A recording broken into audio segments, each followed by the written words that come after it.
Imagine um mundo sem o Google. Não, é sério. Um mundo sem o Google. Um mundo onde você não poderia fazer uma pesquisa sobre o seu encontro às cegas. Um mundo onde não pudesse achar, com um clique do mouse, o PIB do Cazaquistão. Um mundo no qual você, ao se sentir mal, não possa se sentar ao computador para descobrir se toma 2 aspirinas ou se deve chamar a emergência. É incrível, não é? Há apenas 10 anos atrás não havia nenhum Google e 5 anos antes disso não havia como fazer buscas na internet. E isso era um problema enorme. Porque de que adiantava o World Wide Web se você não podia navegar e ir aonde quisesse? As empresas que tentaram a mão na busca incluíram alguns dos nomes mais icônicos da história da rede, como Yahoo e Excite. Mas apesar dos caras que as iniciaram estarem entre alguns dos mais brilhantes dos anais do comércio americano, no fim eles se viram incapazes de sacar o programa. Aí uma dupla de crânios super nerds na casa dos 20 anos solucionou o problema das buscas. Vou contar como eles fizeram e também como no processo se tornaram multibilionários. Meu nome é John Heilemann e como jornalista cobri a revolução da busca desde o início. A história que estou aqui para contar é sobre as inovações de alta tecnologia que são a base dessa revolução e sobre o enorme levante econômico que ela provocou. É uma história emocionante, repleta de ambição feroz e engenhosidade, cheia de oportunidades aproveitadas e oportunidades perdidas, e de manobras e reuniões secretas que nunca antes vieram à tona, até agora. A internet. A pesquisa. Hoje, se você entrar na web e digitar o meu nome, John Heilemann, numa ferramenta de busca, em 1/3 de segundo você vai descobrir que sou jornalista de revistas e examinar um catálogo de tudo que já escrevi. E dado que existem mais de 150 milhões de sites e bilhões de páginas na web, a tecnologia que possibilita uma busca super precisa é uma espécie de milagre. E é um milagre que a maioria de nós não lhe dá o seu devido valor. Esquecemos que há pouco mais de 10 anos, a web era assim. Páginas e mais páginas de textos simples, listas imensas de frases sublinhadas. E encontrar o que você procurava na web era praticamente impossível. Não havia jeito de procurar as coisas. Só o que você podia fazer era seguir links e torcer que a sorte levasse você até alguma coisa útil. Para entender como viemos tão longe, como o milagre da busca pela web aconteceu, precisamos voltar a uma época anterior à Google, até a história de empresas como a Yahoo e a Excite, que prepararam o caminho para a sua existência e se tornaram os seus maiores rivais, e para um lugarejo na Califórnia, sobre o qual você já deve ter ouvido falar. Vale do Silício, Califórnia. Esta faixa de 50 quilômetros é o lugar certo para as pessoas com jeito para inventar o futuro e com apetite para enriquecer muito nesse processo. O lar de nomes lendários na área, como Apple, Intel e Oracle. O coração do Vale do Silício, a verdadeira nascente da indústria de alta tecnologia, a fonte de inúmeras ideias brilhantes, não é uma empresa, é a Universidade Stanford. E é aqui em Stanford que as raízes da busca podem ser encontradas.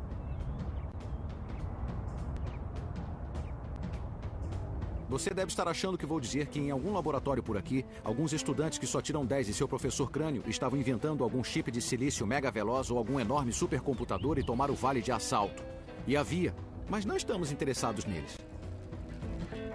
Estamos interessados em 2 indolentes chamados Jerry Yang e David Filo, que foram deixados à própria sorte quando seu professor tirou um ano sabático. Enquanto Jerry e David estavam à toa, tiveram uma ideia que se tornaria a base de uma das empresas mais conhecidas dos Estados Unidos e que os transformaria em bilionários. Hoje a empresa deles se chama Yahoo e está entre os sites mais navegados da web.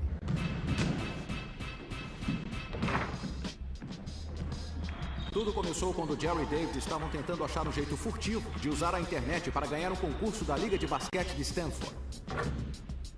Os garotos eram estudantes de engenharia elétrica e tinham acesso à web. Eles a varreram minuciosamente site por site procurando informações atualizadas sobre esportes. David descobriu como acessar um monte de sites diferentes para conseguir os dados dos jogos de basquete da noite anterior. Ele puxou tudo e compilou os dados para tentar ver se a gente devia mudar de jogador, trocar jogadores ou fazer seja o que for. É difícil imaginar uma meta mais trivial do que um concurso destes. Mas ao caçar dados esportivos obscuros nessa rede estranha e desajeitada chamada internet, Jerry e David davam os primeiros passos na estrada para a busca. Na época, competíamos contra outros alunos de outros departamentos e estávamos tentando usar a tecnologia como vantagem e eles estavam lendo os jornais do dia seguinte. E se baseando nos jornais, eu acho que a gente ganhou de lavada, né? Eu não sei se foi muito, então eu não sei se a tecnologia ajudou tanto assim, mas foi uma experiência muito divertida. E não é surpresa nenhuma que a rede de 1994 não tenha ajudado muito a Young e Philo. Até para entender o que era e o que a internet tinha a oferecer, você precisava de algum tipo de guia, de algum tipo de diretório para ajudar a navegar no meio daquilo. Era um pensamento simples, porém brilhante. Um diretório que pudesse mostrar aos usuários virgens da web como encontrar coisas legais nesse novo mundo eletrônico. Mas não tinha nada a ver com a busca atual, era só um monte de categorias e subcategorias que você podia caçar e fuçar. Era incrivelmente tosca, compilada manualmente por uma dupla de geeks que passava horas olhando o máximo de sites possível e então decidindo como listá-los. Mais tosco ou não, aquilo que os caras chamaram de Guia do Jerry e do David para o World Wide Web foi a primeira de seu tipo e provou ser imensamente popular. E da noite para o dia, rolou um lance mundial.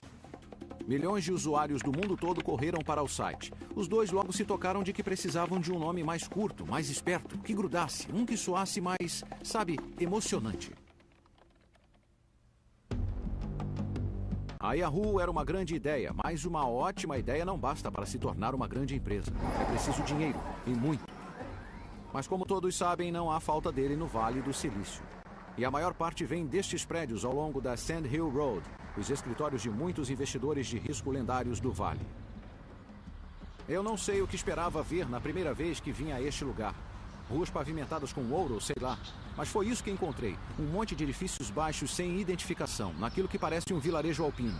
Mas por trás daquelas portas ali estão os investidores de risco, os caras que presidem os fundos de investimentos, contendo bilhões e bilhões de dólares. Os caras que decidem quais empresas iniciantes sobreviverão e quais nunca verão a luz do dia. Uma das mais bem-sucedidas entre essas empresas é a Sequoia Capital. Seu sócio mais famoso, Michael Moritz, decidiu fazer uma visita aos jovens fundadores da Yahoo em seu trailer em Stanford. Lá dentro havia uma grande confusão.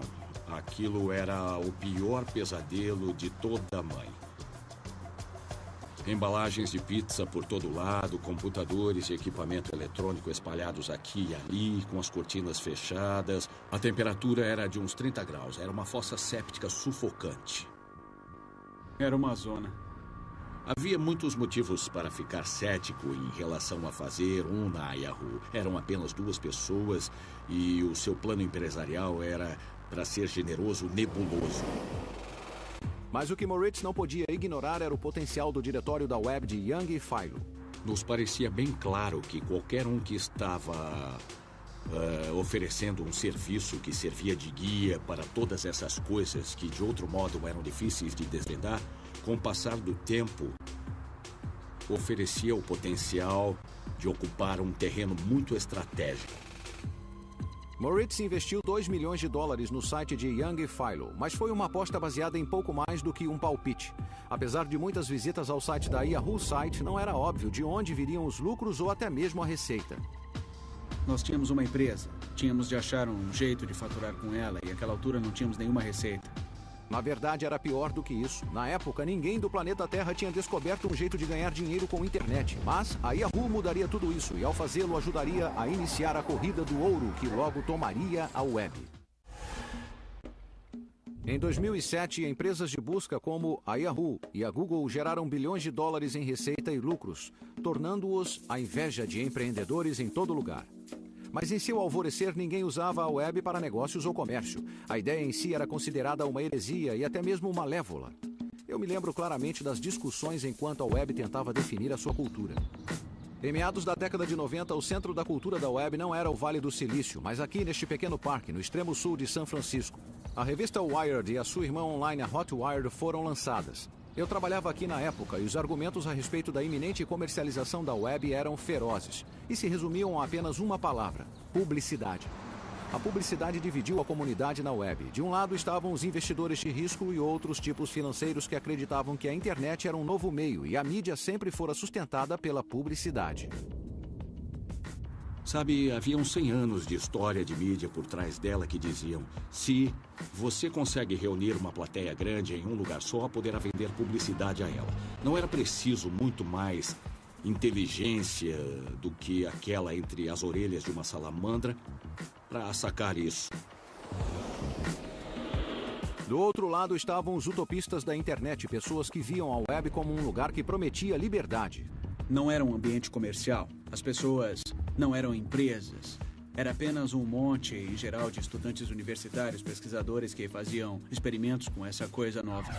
Mas Yang e Philo haviam aceitado o capital de risco. Entraram no jogo para construir um negócio. Eles tinham de achar um jeito da Yahoo ser rentável. Qualquer jeito. Jerry e David estavam muito preocupados com as ramificações e repercussões de se colocar publicidade no site deles, temendo que isso fosse ruim para os usuários deles e que os usuários se rebelariam. Para os fundadores da Yahoo, isso era um dilema grave. Ao aceitar publicidade, eles arriscavam alienar os seus usuários leais. Mas realmente não havia qualquer outra opção viável. O que mais eles podiam fazer? Então, para nós, naquele momento, a publicidade parecia a melhor escolha. Mas estávamos realmente preocupados com ela. Foi muito duro mesmo. Nós não tínhamos ideia de como isso seria recebido, se haveria retaliação, se geraria algum cinismo sobre que interesses comerciais farão a esse tipo de ambiente de informações utópico. No final de 1995, a Yahoo começou a aceitar publicidade em banners com a respiração presa e os dedos cruzados. Estávamos inseguros quando pusemos as primeiras propagandas lá, tipo, será que isso vai funcionar? A agonia acabou sendo em vão. Os usuários do Yahoo continuaram se multiplicando e mais usuários significava mais anunciantes pagando mais para pôr os seus banners diante de um número crescente de olhos. Pela primeira vez, a Yahoo tinha mostrado que era possível ganhar dinheiro na web.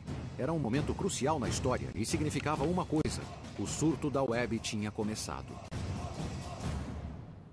Foi quase como se tivesse sido dado um tiro de largada. Em 1996, a Yahoo enfrentava uma série de desafiantes que ganhavam terreno sobre ela: Infoseek, Alta Vista, Lycos. Mas a rival mais formidável da Yahoo era uma empresa chamada Excite. Na superfície, a Excite era muito parecida com a Yahoo. Era outra empresa iniciante de busca fundada por outro grupo de garotos de Stanford, substituindo uma casa pulguenta nos subúrbios por um trailer pulguento no campus.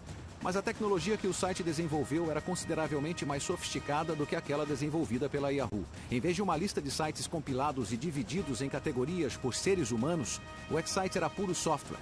Você digitava sua indagação e o serviço vasculhava a web, encontrando páginas que continham o termo que você havia digitado. Ou seja, era uma versão rudimentar da busca como a conhecemos hoje. Quando começamos, estávamos em 17º numa corrida de 17 cavalos. E sabíamos que, depois de um ano, seríamos o número 1 ou o número 2 ou estaríamos mortos. A avareza dominava. A ambição e a animação estavam no ar. Em 1997, a internet estava explodindo. Milhões de pessoas entravam online para ver o motivo de tanta exaltação. A Yahoo, Excite e outros mecanismos de busca estavam ocupadas, se transformando no que se conhecia como portais. Destinos emocionantes, repletos de distrações, de cotações da bolsa, e-mail e salas de bate-papo. Eram parques de diversão. Uma miríade de atrações bugigangas e quinquilharias reluzentes, projetadas para transformar usuários em uma plateia cativa em benefício dos anunciantes. Ele fez com que as pessoas se envolvessem em inovação extrema, competição extrema e um jeito de viver muito extremo e insustentável. Pagávamos na mesma moeda. Nós lançávamos personalização e a Yahoo lançava personalização. A Yahoo lançava e-mail, nós lançávamos e-mail. Estou usando a busca do Yahoo para escrever um livro sobre estalar os dedos. Então, nos primeiros anos era uma coisa meio indefinida. Ninguém sabia o tamanho que isso teria. Legal! Mas embora as empresas de buscas estivessem fazendo grande sucesso, também estavam se tornando algo muito diferente do que eram quando começaram. Ao se concentrar nos atrativos, Eles esqueceram que tinha trazido os usuários a eles em primeiro lugar, a necessidade de encontrar coisas na web que não parava de crescer. Em outras palavras, as empresas de buscas pararam de se importar com a busca. Do Vale do Silício às ruas de São Francisco, a área da Bahia estava repleta de crânios ambiciosos, atrás de oportunidades concebíveis relacionadas à web, solucionando problemas concebíveis relacionados à web, certo? Não. De fato, a maior oportunidade ainda estava lá fora, encarando as empresas de busca bem nos olhos, mas seu sucesso as deixou tão cegas que não podiam ver. O problema era, falando claramente, que quando o assunto era localizar informações relevantes na web, a Yahoo, a Excite e o resto das chamadas empresas de busca eram uma droga. Você podia passar o dia todo digitando várias combinações de palavras para encontrar o que você queria e ainda assim não ter nenhum resultado. A maioria dos resultados eram links de sites tentando vender alguma coisa que você não queria e frequentemente obscenas. Em suma, o mundo tinha fome de um jeito radicalmente melhor para fazer buscas na web. E com certeza isso veio da mesmíssima instituição que já havia produzido a Yahoo e a Excite, Stanford.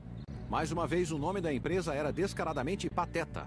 Google, uma variação na palavra Google, um termo matemático para 10 elevado a 100, e novamente os fundadores eram uma dupla de geeks jovens e pouco socializados, Larry Page e Sergey Brin. Eles se conheceram na primavera de 1996, em uma visita guiada de São Francisco para estudantes que iam se formar em Stanford. E quem liderava a visita era Sergey, um belo garoto russo-americano, meio revoltadinho. Ele tinha uns 19 anos, que é muito novo. Era um dos nossos candidatos mais jovens ao PhD. Eu me lembro que ele era bem sucinto. Era o tipo de pessoa com respostas rápidas e tinha um ponto de vista radical. Larry foi um dos últimos estudantes na visita naquele dia. Era um garoto típico do meio oeste, filho de um acadêmico. E a coisa mais incrível que já tinha feito foi uma impressora a jato de tinta com Legos. Era um cara despretensioso, quieto. Não era o tipo de pessoa que você conhecia e ficava surpreso. Quem o conhecia dizia, esse é um cara legal. E foi o cara legal Larry que teve uma ideia de gênio que transformou a busca numa coisa mágica e lançou a Google. Dadas as consequências abrangentes dessa ideia, sociais, culturais e com certeza financeiras, você poderia pensar que é incrivelmente complexo, mas de fato, em sua forma básica, é bem simples. A ideia começou com a noção de que a web realizava um concurso de popularidade contínuo sobre o seu próprio conteúdo e que a quantidade de vezes que uma certa página da web tinha links em outros sites poderia ser uma medida de sua utilidade ou relevância.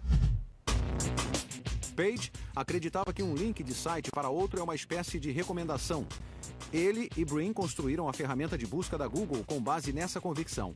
E como escreveram na agora famosa dissertação acadêmica de 1998, abre aspas, em essência, a Google interpreta um link da página A para a página B como um voto da página A em prol da página B. A Google avalia a importância de uma página pelos votos que ela recebe. Fecha aspas. Em outras palavras, quando um site sobre, digamos, Abraham Lincoln resulta em 15 milhões de links, isso significa que muita gente acha útil. Outro site de Lincoln que, digamos, resultou em 11 links, não impressionou quase ninguém. Essa realização levou Page e Brin à sua própria versão do ditado "siga o dinheiro". Para encontrar os sites mais relevantes, o que você tinha de fazer era contar os links. A ideia de Larry sobre a contagem de links era simples, mas brilhante, e acabaria sendo o coração do incrível sucesso da Google. Mas na época, Larry entendeu dessa forma? De jeito nenhum. A primeira pessoa a ver a Google em ação foi um dos professores de ciência da computação dos rapazes, Héctor Garcia Molina. Brincamos na minha sala por um tempo, olhando para a contagem dos links, ou seja, quantas páginas apontam para a sua página, de páginas interessantes. Então, olhamos para a homepage de Stanford e então a comparamos com outros departamentos, o MIT ou Berkeley, que são nossos concorrentes. E nos divertíamos muito vendo quais dessas páginas eram mais importantes do que as outras, porque havia mais referências a elas. Quando Larry e Sergey lançaram a Google no site de Stanford, todos que viram a ferramenta perceberam que era especial. Era uma ferramenta de busca que voltava a se importar com buscas. Da sala de estudantes graduados no campus de Stanford Campus, vista aqui nestas imagens inéditas, Page e Brin lutaram para gerenciar a popularidade de sua novidade inovadora. Havia tanto tráfego no Google que quase toda a internet da Universidade Stanford entrou em colapso. Então, a administração da universidade disse, vocês têm que sair do campus. Stanford não era mais útil para Larry e Sergey. Era hora deles saírem do campus e irem para o Vale do Silício, arranjar alguma verba e transformar sua ideia brilhante em uma empresa de verdade. E ao fazê-lo, eles se juntariam a milhares de candidatos a empreendedores, buscando fama e fortuna no ramo.com do Vale do Silício. E isso significava que as chances estavam contra eles. Hoje nós olhamos para a Google com seu enorme valor de mercado de mais de 200 bilhões de dólares, seu vasto campus no Vale do Silício e a sua influência sobre a mudança da cultura e presumimos que devia haver investidores batendo à sua porta, especialmente no auge da bolha das .com, quando algumas das ideias mais estúpidas imagináveis estavam recebendo rios de verba. Mas na época, a reação entre os homens com a grana à Google não foi "Ei, moleza!". Em vez disso foi "Oh, peraí, outra ferramenta de busca?". Uma das primeiras e poucas vozes dissonantes nesse coro de dúvida era aquela de Vinod Khosla, um investidor de risco altamente bem-sucedido, um guru da tecnologia e um dos cofundadores da Sun Microsystems. Eu os conheci, adorei os dois e disse que amaria trabalhar de algum jeito com eles. Então os apresentei a Excite e disse: esta é uma ferramenta de busca maravilhosa e uma abordagem melhor. Para Khosla, a lógica era simples. Na época, ele era um investidor na empresa de busca Excite e ele calculou que se a Excite comprasse ou licenciasse a tecnologia de busca da Google, eles teriam uma vantagem contra a sua amiga rival, a Yahoo, que parecia estar dominando cada batalha e derrotando todos os seus oponentes nas guerras dos portais. Para a Excite não ser esmagada pelo exército de Yang Failu, precisaria de artilharia fresca.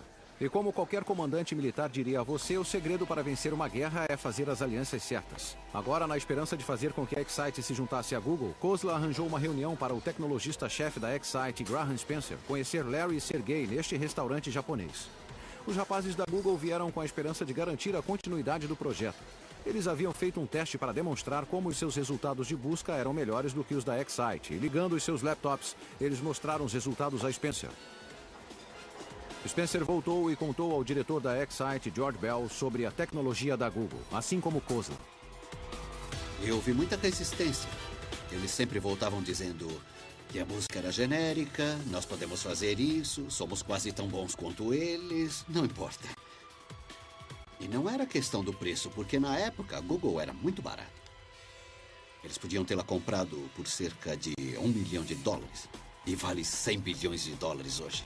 Espera, vamos ver isso de novo. A Excite podia ter comprado a Google por cerca de $1 milhão. Em termos de Vale do Silício, isso é uma ninharia. A empresa tinha acabado de cair fora daquilo que para eles seria um negócio da China. Olhando para trás, eu erguerei a mão e direi: pareço idiota. Mas as pessoas não achavam que havia dinheiro na busca. Ou as pessoas achavam que havia pouco dinheiro na busca. Eles não achavam que era rentável mesmo. Quer dizer, na real, a busca é rentável. É rentável. Mas não foi só a Excite que não enxergou todo o potencial da Google. Todas as empresas em busca do Vale do Silício se fechou para eles. Então, cada vez mais frustrados, Larry e Sergey procuraram um de seus professores de Stanford, que também era um empresário, um homem chamado David Chariton. Para mim, eles queriam uma quantia bastante modesta, na casa de $1 milhão. E eu tinha faturado um pouco com uma empresa iniciante que tinha sido comprada pela Cisco e estava trabalhando com Andy Bechtolsheim, que é um conhecido investidor no Vale do Silício. Então, Dave me ligou e disse que eu precisava conhecer esses caras da Google. E eu cheguei na casa dele numa bela manhã ensolarada de verão. Larry e Sergey já estavam desesperados. Se David Chariton e Andy Bechtolsheim não vissem o potencial da Google, provavelmente era hora dos rapazes voltarem a se dedicar ao seu PhD. O Larry chegou primeiro. Aí o Sergey chegou. E depois o Andy chegou em seu Porsche. Quando cheguei na casa do Dave, Larry e Sergey já estavam lá. Então, eles imediatamente começaram a fazer uma demonstração para mim. Conhecemos esse cara, ele deu uma olhada rápida na nossa ferramenta de busca e nós batemos um papo com ele. Eles fizeram uma demonstração. Esta é a Google, podemos digitar aqui dentro e tem o Estou com Sorte e todos esses outros elementos. E imediatamente ficou claro que essa era uma ideia muito, muito boa. E eu acho que o Andy comprou rapidamente a ideia. Na verdade, acho que era a melhor ideia que eu já tinha visto na minha vida. Então ele disse: sabe, eu não quero que vocês fiquem estressados com isso ou tenham de se preocupar tanto com problemas de dinheiro agora. Por que eu não faço um cheque agora? Então, eu fui correndo até o carro, peguei meu talão de cheques e fiz um cheque para eles na hora. Ele voltou com o talão de cheques e nos fez um cheque de $100 mil.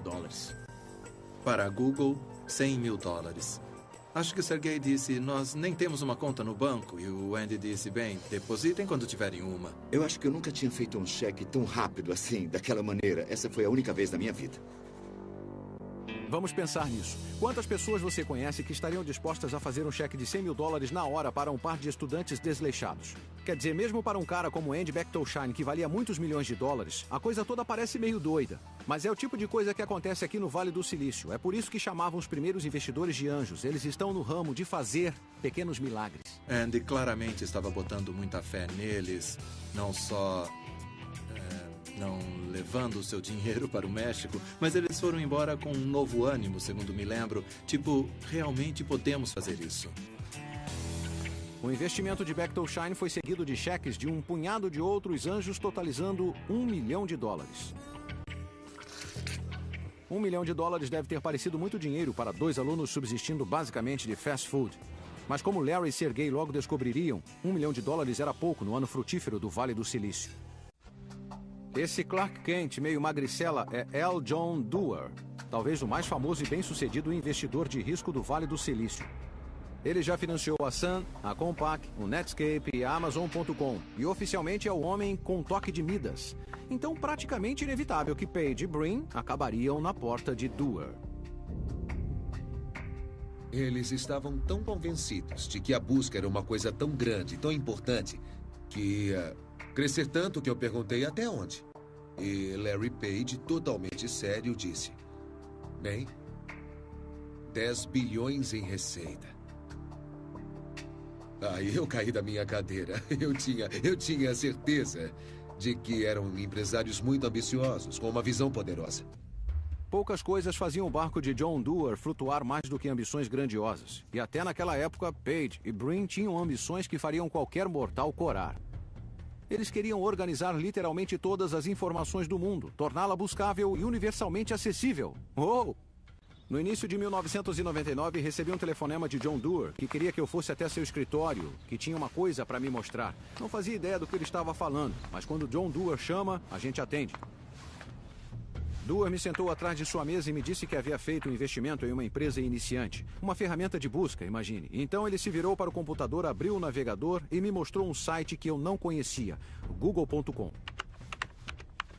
A diferença era surpreendente, assim como a simplicidade radical do Google, e os resultados eram incrivelmente precisos. Eu me virei para Doerr e disse: uau, isso é impressionante, mas não tem publicidade no site, nem mais nada. Como é que isso vai dar dinheiro? E Doerr respondeu: esses caras estão solucionando o problema mais difícil da internet. E se não descobrirmos como ganhar dinheiro com isso, precisamos sair desse ramo. Mas descobrir como a Google se tornaria lucrativa provou não ser nada fácil, e à medida que os dias que passavam e viravam meses, sem um plano empresarial, os investidores foram ficando cada vez mais inseguros. Não havia nenhum meio de sustento para nenhum dos associados ao Google. Não havia dinheiro trocando de mãos. E os fundadores tinham de contratar pessoas, tinham de pagar as pessoas, tinham de comprar equipamento para armazenar o serviço, e tudo isso requeria dinheiro. Cerca de $500 milhão saíam pelas portas da Google todo mês. Isso significava que os $25 milhões no banco não durariam muito.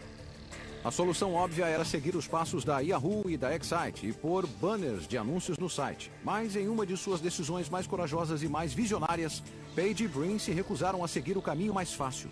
Eles simplesmente não conseguiam suportar a ideia do Google se tornar apenas mais um portal apinhado. Eles queriam garantir que as pessoas tivessem uma experiência incrível, mas também com anúncios que fizessem sentido para as pessoas.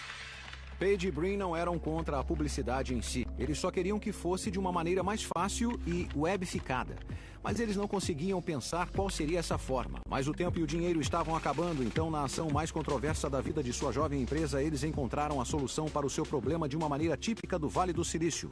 Eles a copiaram de outra pessoa. E essa outra pessoa era este homem, Bill Gross. Baseado em Los Angeles, Gross não tinha nenhuma ligação com a Google. Ele administrava uma empresa pequena chamada Ideal Lab, uma espécie de incubadora de ideias inovadoras e as empresas iniciantes que as criam. Foi Gross quem descobriu a charada da publicidade na internet e, de certa maneira, garantiu a salvação para a Google. Eu passo a vida olhando problemas que vejo e procurando maneiras de solucioná-los. Quer sejam problemas rotineiros como trânsito, ou problemas de saúde, ou problemas de tecnologia. Mas eu sempre gosto de olhar para tudo e dizer como poderia ser melhor.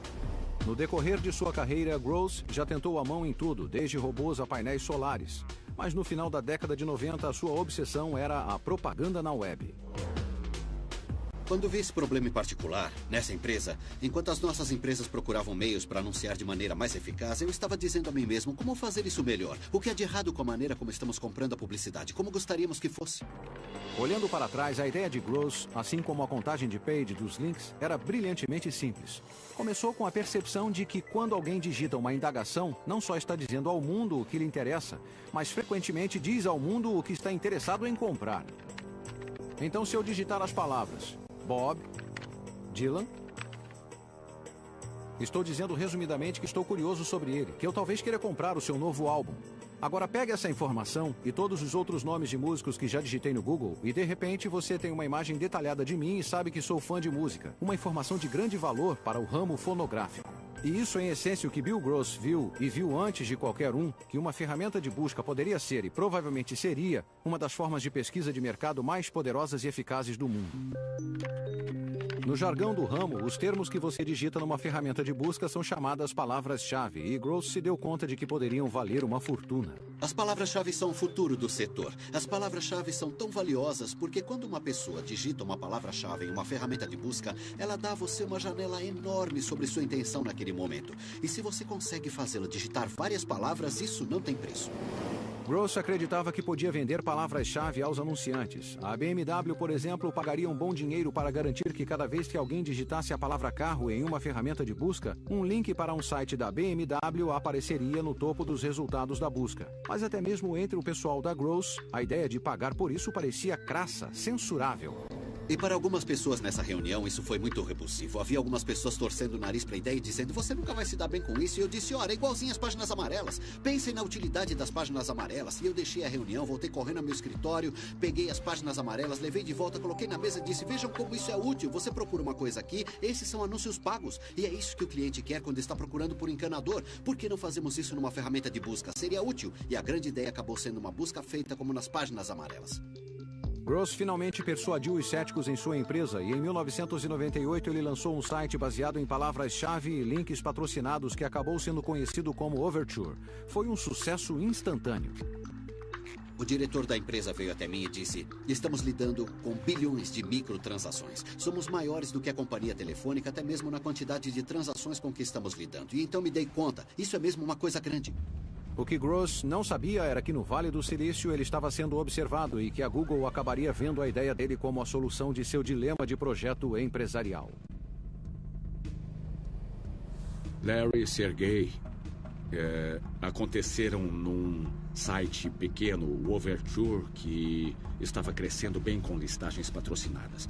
E acho que Larry em particular sentia que isso oferecia um mapa para um ramo em que o Google poderia entrar. Os rapazes da Google combinaram de se encontrar com Gross e depois encontrá-lo repetidas vezes. Grande parte da história empresarial é determinada por esses encontros entre os aspirantes e titãs se reunindo a portas fechadas. Bom, eu me encontrei com Larry e Sergey e estávamos falando sobre encontrar um jeito de mesclar a enorme monitoração que o GoTo estava tendo e resultados de buscas incrivelmente relevantes que a Google tinha. E falamos várias vezes sobre diferentes maneiras de incorporá-las juntas. Às vezes, reuniões como esta terminam com ambos os lados emergindo junto, mas outras vezes, não. Esse foi o caso com a Google e a Overture.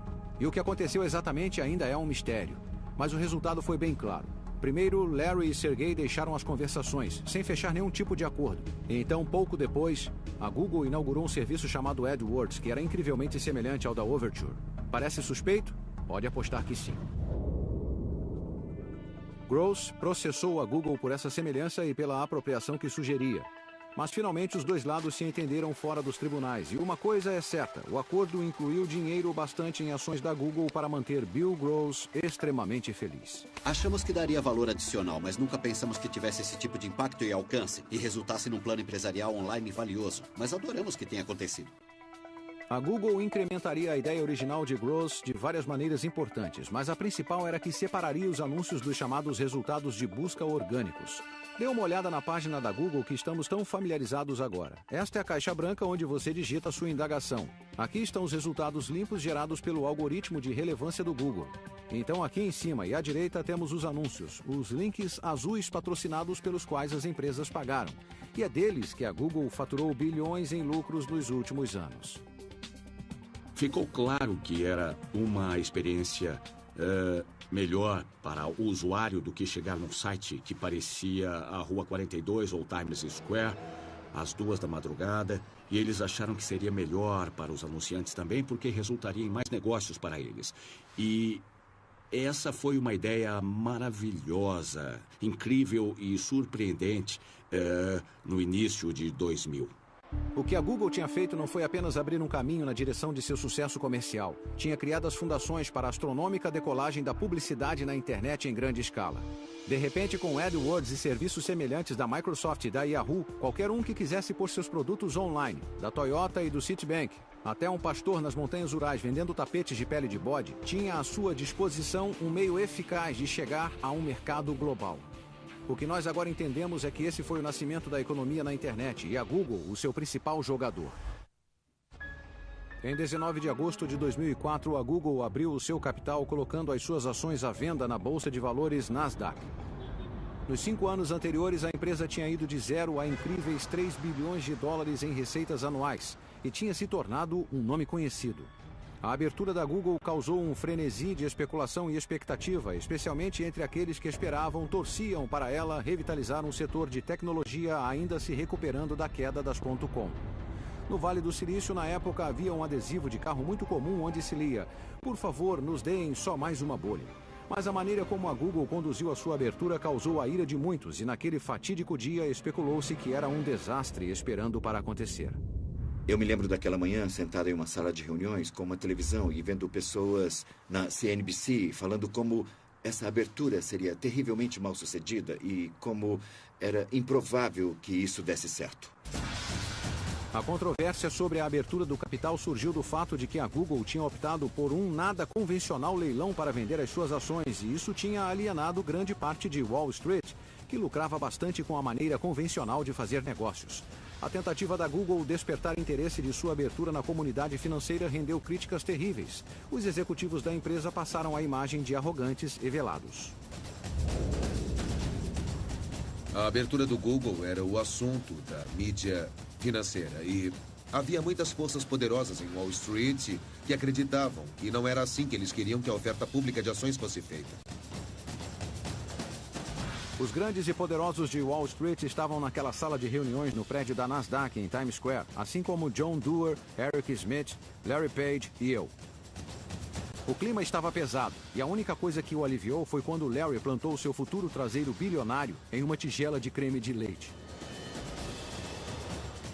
É surreal. É uma parede enorme de pixels e gráficos e você se dá conta de que toda a economia mundial está passando diante dos seus olhos. E então, Larry e Eric subiram ao palco. E havia uma grande expectativa sobre a abertura do mercado.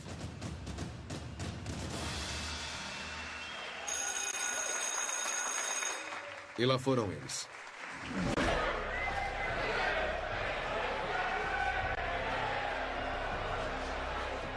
E é claro que, na hora do almoço, a bolsa abriu e começou com $100, $15 a mais do que o preço do dia anterior, e nunca mais caiu abaixo disso. No fim, apesar de toda a tempestade, a abertura do capital da Google foi um sucesso da única maneira que importava. Qualquer um que tenha comprado ações naquele dia e ainda tenha a sorte ou a inteligência de tê-las, guardou uma fortuna. 3 anos depois da abertura, a Google vale mais do que a FedEx, o McDonald's, a Coca-Cola, a Intel, a IBM ou o Walmart. Ações que venderam por $100 tinham subido para quase 700. Enquanto isso, Brin e Page estão entre as 30 pessoas mais ricas do mundo. A Google, sem dúvida, é a empresa que mais cresceu no mundo.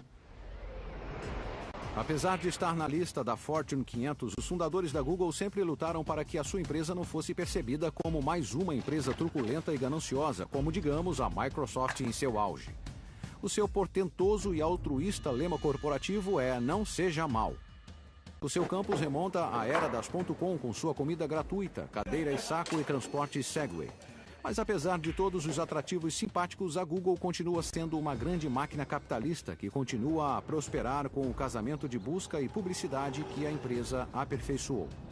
Até a publicidade online realmente se tornar eficaz, não havia como pagar os programadores que estavam criando todo o software. Eles eram subsidiados. Então, por exemplo, na Sun, nós vendíamos sistemas ou hardware e usávamos esse dinheiro para pagar os nossos programadores de internet. Hoje, as empresas da internet podem pagar seus programadores de internet com receitas da internet que vêm da publicidade. Então, o desenvolvimento da tecnologia e da publicidade andam lado a lado. Mas a Google não está relaxando e mamando em seu negócio principal, não está descansando sobre os seus louros, muito pelo contrário. Ela sabe muito bem que ficar parado no ramo da tecnologia equivale a cometer suicídio comercial. A Google despejou seus lucros fantásticos em incontáveis experimentos e projetos, apostando em tudo o que está ao seu alcance. Existe o Google Library, o Google Books, o Google Maps, o Google Earth. Existe o Gmail, o Google Calendar, o Google Spreadsheets e o Google Docs. A empresa comprou a iniciante Blogger para publicação pessoal na web. Ela comprou a iniciante Picasa para compartilhamento de fotos online e, é claro, o YouTube para compartilhamento de vídeos online. E para muitos, tudo isso se resume a um plano para dominar o mundo. Então não é à toa que a Google Mania gradualmente começou a dar lugar a uma crescente Googlefobia. E a Googlefobia pode ser mais grave entre os defensores da privacidade que se preocupam com a quantidade de informações sobre todos nós que está armazenada nas bases de dados da Google. Mas não são só os libertários civis, até os mentores originais de Page e Brin têm as suas preocupações. As pessoas vão sentir que existe perigo em ter informações demais, guardadas sobre tudo o que fizeram e tudo o que buscaram. E vamos ler cada vez mais sobre isso. Para outros, a dominância metastática e expansão feroz da Google é um chamado às armas. Embora a Excite esteja há muito falecida, a Yahoo aumentou as suas ofertas em buscas e publicidade. E quem também tem como missão derrubar a Google é a Microsoft, uma empresa conhecida por nunca desistir e por chegar tarde à festa, mas sempre ser a última a permanecer de pé. No geral, se houvesse alguma grande oportunidade na internet ou em softwares, a Microsoft sacava isso bem rápido. E eles têm um bocado de pessoas inteligentes e muitos bens e forças. Mas exatamente à medida que a Google expandiu seu alcance em tantos cantos do comércio, a sua lista de inimigos fora do ramo da tecnologia ficou bem maior e mais formidável.